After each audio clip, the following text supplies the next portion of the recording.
afterwards, Looking Toward Ararat, Armenia in Modern History, published 1993. Then very interesting titles start to come out. The Revenge of the Past, Nationalism, Revolution, and the Collapse of the Soviet Union. This is 1993. Then the Soviet Experiment, Russia, the USSR, and the Successor States, 1998. And two edited volumes, again very interesting titles. For example, the first one I like very much, A State of Nations, Empire and Nation Making in the Age of Lenin and Stalin. Very, very nice title, I would say. So, and a substantial work, Cambridge History of Russia, Volume 3, the 20th Century, edited by, and I believe you wrote a chapter in it also, Suny. Now, today's talk, Armenian Diaspora, Social Dynamics and Political Spectrum, tackles, no doubt, a sensitive issue. And this is also, well, it is a part of our present-day discourse, political discourse in Turkey as well. So that's why we thought it would be nice if you would address that issue today. And now, dear Ron, you have the word. Please. Thank you. It's an honor to be here. I'm pleased. Thanks for coming into this room on this beautiful day outside. If I seem awkward, it's because I have a very stiff neck from carrying books, Turkish grammar books, while I'm studying at Dilmer Turkish Language School here with my daughter. Let me begin by mentioning that before I came to Istanbul, just last week, on April 23rd, on the eve of the anniversary of the Armenian Genocide, I was asked to give a talk in Southfield, Michigan, at one of the community centers on this anniversary, the 95th anniversary of the events of 1915. And that event, I was happy to accept, and I went. That event was sponsored by something called the United Committee for the Commemoration of the Armenian Genocide. And I was told that not everyone would be there because there was a rival commemoration at another church in Dearborn by another committee. I don't know how united that committee was. In some ways, that incident of a united committee of the Armenians with another rival committee that wouldn't come to their ceremony, all marking the greatest tragedy in the history of their nation, is in some ways the theme of this talk. That is the idea that there may not be a single, certainly not a monolithic, certainly not undivided Armenian diaspora, but that maybe we have to talk about a fragmented diaspora or many diasporas at once. Now, as many of you are aware who've studied nationalism, nation formation, and so forth, in our discussions over the last 25 years, ever since that epic year, 1983, when Benedict Anderson's Imagined Communities appeared, and Eric Hobsbawm's and Ranger's book, The Invention of Tradition, and Gellner's book, Nations and Nationalism, all that in the same year as 1983, the discussion of nations and nationalism has taken a very different turn. Rather than having an idea of an essential, coherent, eternal, organic nation, we now talk about the constructed and modern nature of the ethnic, and very importantly, the role of intellectual and political intervention in the process of nationality formation. Now, if this application of a less essentialist approach to nationality has been helpful to us as scholars in historicizing the making of nations, even when the familiar ingredients of linguistic and religious culture or shared history and territory are present, how much more inventive must be the role of intellectuals, activists, and politicians be in the creation of self-conscious diaspora communities. Diaspora, after all, doesn't exist in a single territory, doesn't very often have state institutions, and has to create, maintain, and nurture itself. Diaspora, we are told from the dictionaries, comes from the Greek term diasperen, to scatter, which in turn is related to the verb speren, to sow. And originally, in Greek, it referred to the Greeks who lived outside of the territory of Hellas and to the Jews from Palestine. When I thought about the term diaspora, in order to speak analytically about something, I have to sort of, in my own mind, figure out what I mean by it, define it in some sense. And I think there are two possible meanings, one of which I'm going to try to center on and focus. One would be that you could talk about a diaspora as a simple demographic group of people scattered around who exist outside of their purported homeland.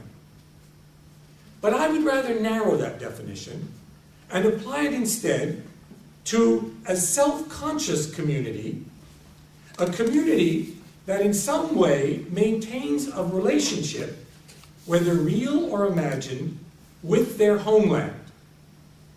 Now, there are millions of people who live outside of the place they were born, or the place where their parents were born, or grandparents, their original ethnic homelands. Indeed, after the fall of the Soviet Union, some 60 million of former Soviet citizens live outside of the republic that holds the name of their ethnicity. But diaspora, in this stricter sense that I wish to use it today, means more than just exile or immigrant, and refers to those uprooted and resettled who continue to hold on to some reference to their land of origin.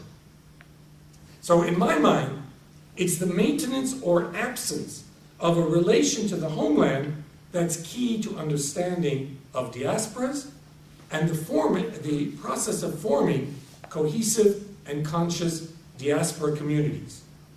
It could be a sense of loss.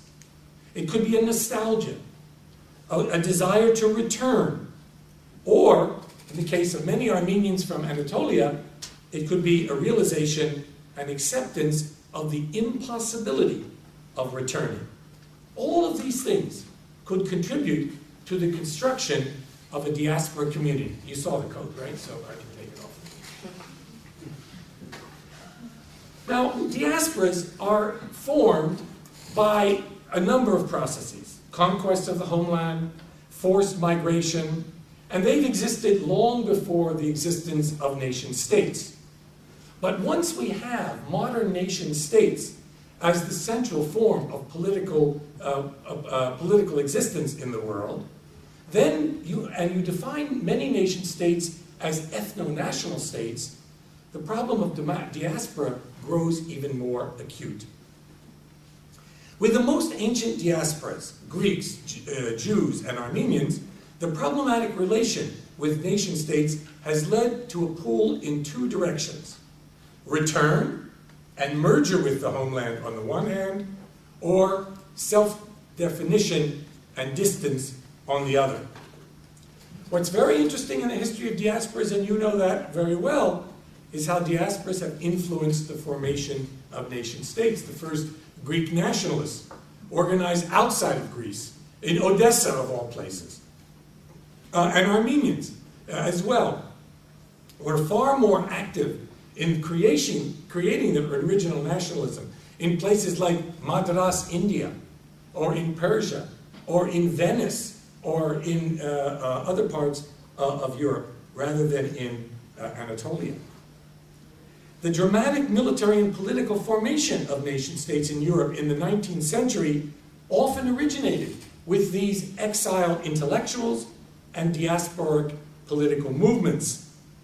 And then, in their creation, the new states both contained dispersed communities of other peoples and left new diasporas of their compatriots outside of the polity. So nation formation accelerated the formation of diasporas. My friend and colleague, Hachi Tolorian, who has founded and edited a journal called Diaspora, has called diasporas exemplary communities of the transnational moment in history. Even as people struggle for nationhood, existing nation states are beginning to confront the extent to which their boundaries are not solid, but porous. Their polity penetrated their ostensible homogeneity, in fact, a multicultural heterogeneity.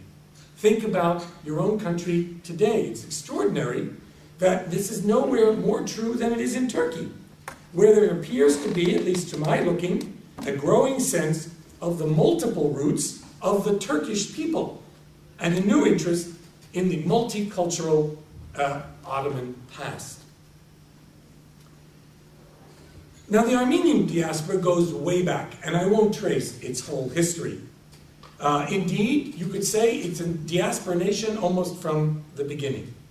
There was only one moment when the whole Armenian plateau, the highlands of eastern Anatolia, were ruled by a single Armenian ruler, Tigran the Great, at the time of the Romans. Otherwise, Armenians were always in different places. Conquerors came in, they moved out or somewhere else.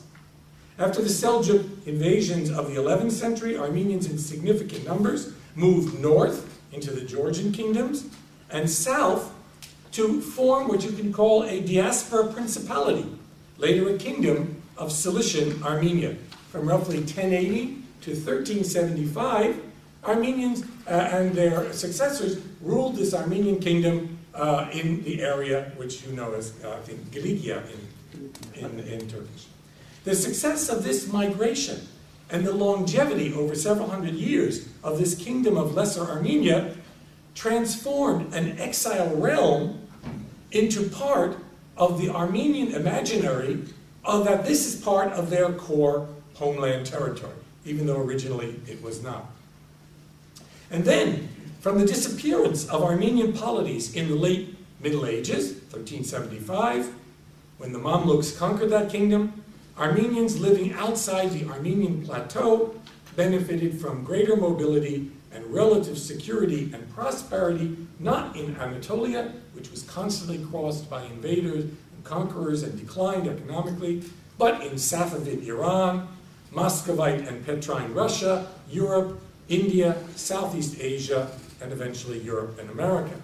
In all of these places in the early modern period, Armenians formed transnational, you could say, networks of merchants. They printed the first Armenian books and newspapers. The first Armenian newspaper was in India. The first book, if I'm not correct, Mark can correct me, at least the Bible was translated in Amsterdam. There are centers all over the world. And it was through the efforts of clerical scholars, most importantly the Catholic Mukhataris fathers in Venice and Vienna in the 18th and early 19th centuries, that began to generate a new, first elite, and then more massive national consciousness. Diaspora became, for the Armenians, far more advanced intellectually and politically than the people